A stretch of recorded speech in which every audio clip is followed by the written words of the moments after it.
Hello friends, to a wannan tutorial din na zan koya maka yadda zaka ji voice ba tare da ka tura ma wani ba. Za ka ga wani dan uwan shi yana so ya tura mai voice, amma in ya voice din dole ya tura mai, ya tura mai sannan ko da zai iya yi. To a wannan tutorial din zan koya maka yadda zaka ji kamar ka tura.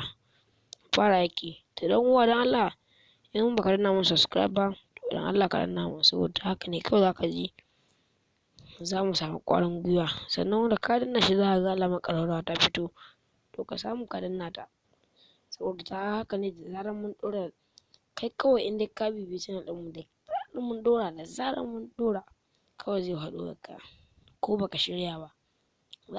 Akwai wani bidiyo da nake son in ɗora ne zai mugun bada mamaki ne, shi yasa ku danna subscribe saboda dan ku san bidiyon nan don kowa zai amfani da shi. Da ina jin ma ba lallai wani channel ɗin ya taɓa yin shi ba. To mu fara aiki. To yanzu misali ka shigo cikin WhatsApp ɗinka haka, yawwa yana loading ne.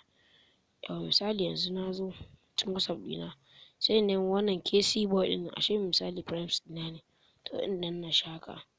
Ai misali kamar zan mai voice ko, to misali in ka tashi ai za ka danna haka.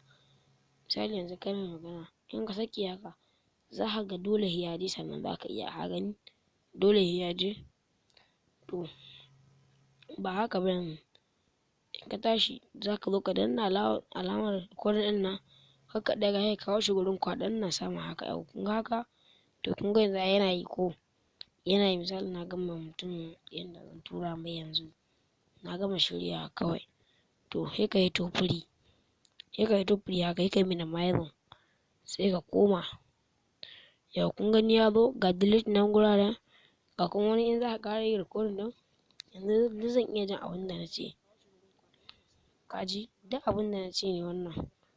To nan Allah ƴan uwa baku manta ba ku danna mun subscribe da Allah, to ta haka ne kawai da na samu kuma ku samu.